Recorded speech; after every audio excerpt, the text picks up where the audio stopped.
The Bible says, hold fast your profession of faith. That simply means hold fast your confession of faith.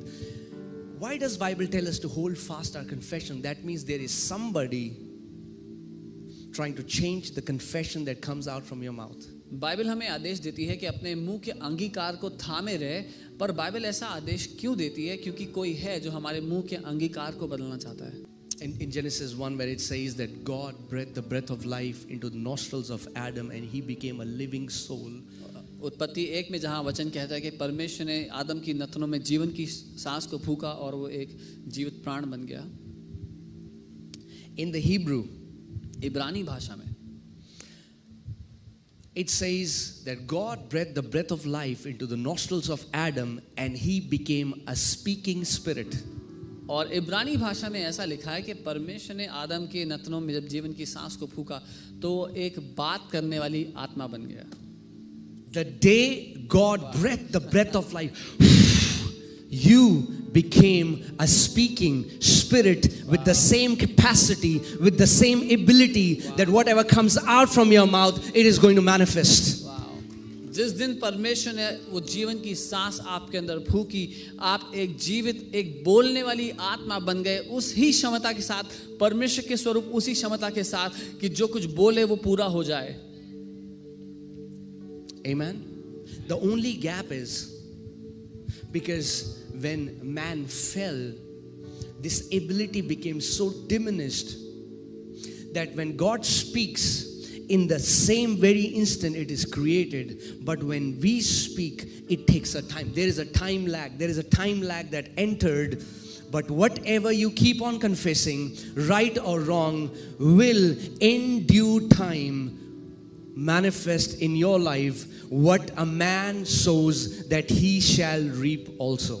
और फर्क बस इतना है कि जब मनुष्य पाप में गिर गया, उसके कारण जो ये क्षमता थी मनुष्य की, वो फीकी पड़ गई. और जहां परमेश्वर एक और बोलता है और उसी समय हो जाता है, मनुष्य जब बोलता है उसी समय नहीं, समय लगता है, लेकिन निश्चय पूरा होता है. और वचन कहता है जो कोई कुछ बोएगा उसी को वो काटेगा. That's why Bible has so much to say about your tongue. इसीलिए बाइबल इतना कुछ कहती है हमारी जुबान के बारे में. Forget about everything else. The Bible even says that life and death, God had kept it in the power of His tongue. No, your tongue.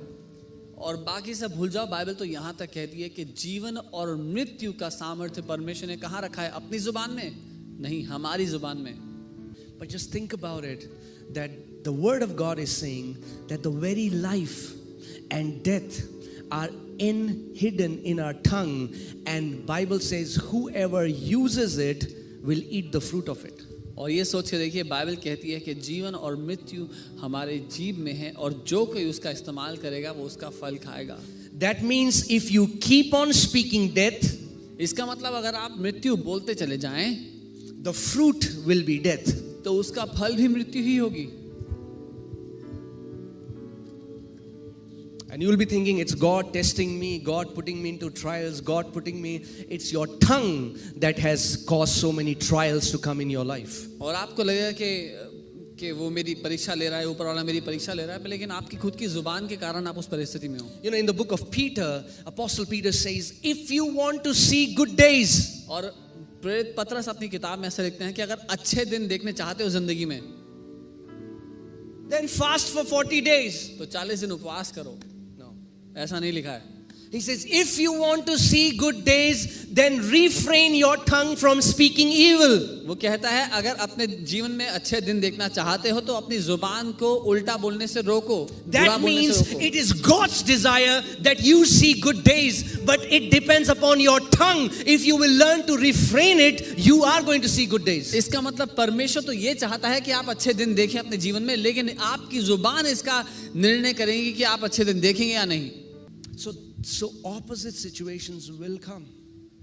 So विपरीत परिस्थितियां आएंगी. What comes out of your mouth matters the most. लेकिन उन समयों में, उन परिस्थितियों में आपके मुंह से जो निकलता है वो सबसे ज्यादा महत्वपूर्ण है. Amen. Satan cannot create anything. शैतान कुछ भी बना नहीं He's a सकता. fallen angel. वो एक गिराया गया स्वर्गदूत है. So what he does is, वो क्या करता है? he knows the power of words. He knows that words were meant to create before they were meant to communicate. शैतान इस बात को समझता है कि जो शब्दों की रचना कुछ बनाने के लिए, रचना करने के लिए की गई थी, इससे पहले कि वो बात करने के लिए इस्तेमाल किए जाते. Amen, church? That's why Satan speaks lies into your ears, and when you hear it and you keep hearing it and you keep hearing it, it goes into your heart, and when it goes into your heart, it comes out from your mouth, and the moment it comes out from your mouth, और इसीलिए शैतान आपसे झूठ बोलते रहता है, और जब आप उसको सुनते रहते हैं तो आपके मुंह से बाहर निकलने लग जाते हैं. you reap the reward from it. और जब वो आपके मुंह से बाहर निकलते हैं तो आप उसका प्रतिफल लेते हैं. Okay, open Proverbs 6:2. नीति वचन 6 उसका 2 देखें मेरे साथ. You are snared by the words of your mouth. तू तो अपने ही मुंह के वचनों से फंसा.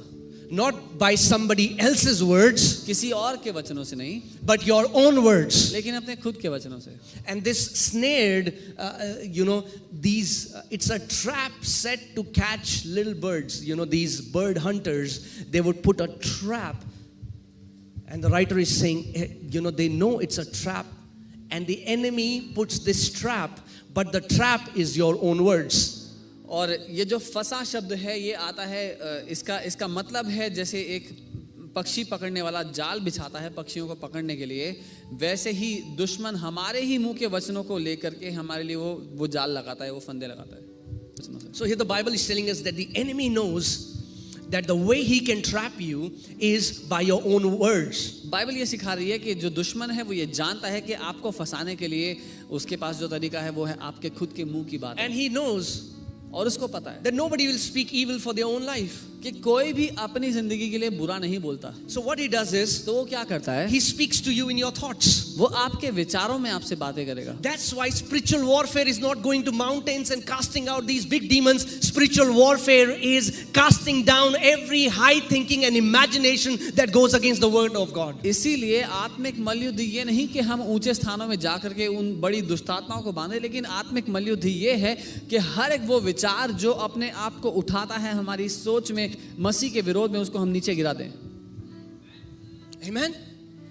The enemy knows that God has put life and death in your tongue. दुश्मन को ये पता है कि परमेश्वर ने आपकी जुबान में जीवन और मृत्यु दोनों डाल दिए हैं. He knows it's very easy. I can easily kill this person if I can make him to speak death over him, over his children, over his family, over his business, over his job. उसको ये पता है कि वो आसानी से किसी भी व्यक्ति के जीवन, उनके परिवार, उनके बच्चों, उनके व्यवसाय, किसी भी बात में वो समस्या ला सकता है अगर उनके मुंह के द्वारा वो गलत बातें निकलवा पाए तो.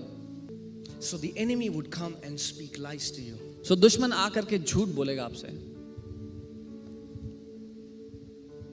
And he will whisper. और वो and you take it as your own thoughts. और वो विचारों की तरह आपको वो बातें कहेगा और आपको लगता है कि ये मेरे विचार हैं. But he's a smart fellow. लेकिन वो समझदार है. He doesn't talk as a third person. वो एक तीसरे व्यक्ति की तरह विचार नहीं देगा. He doesn't tell you nobody loves you. वो ये नहीं कहेगा कोई तुझसे प्यार नहीं करता. He says nobody loves me. वो कहता है कोई मुझसे प्यार नहीं करता. And you hear it. और आप वो सुनते हैं. And you say yes. और आप कहते हैं हाँ. Nobody loves me. कोई मुझसे प्यार नहीं करता. Nobody loves me. कोई मुझसे प्यार नहीं करता. And he speaks again. और वो दोबारा वही विचार देता है. You are not wanted. तुम्हें कोई पसंद नहीं करता. You're not wanted. तुम्हें कोई पसंद नहीं. See, you will go to church, nobody will look at you. देखो तुम चर्च जाओगे कोई तुम्हारी तरफ देखेगा भी नहीं. What is happening? That is the spiritual warfare that is happening. क्या हो रहा है? In your ears. The spiritual warfare happens between your ears. यही वो आत्मिक मल्लयुद्ध है जो आपके दो कानों के बीच में होता है. And you keep hearing that. और अगर आप उन विचारों को and you सुनते believe रहेंगे that. और उनको मान लोगे, And those words start coming out from your mouth. आपके मुंह से वो बातें निकलने लग जाएंगी. Nobody loves me. कोई मुझसे प्यार नहीं करता. Nobody loves me. कोई मुझसे प्यार नहीं करता.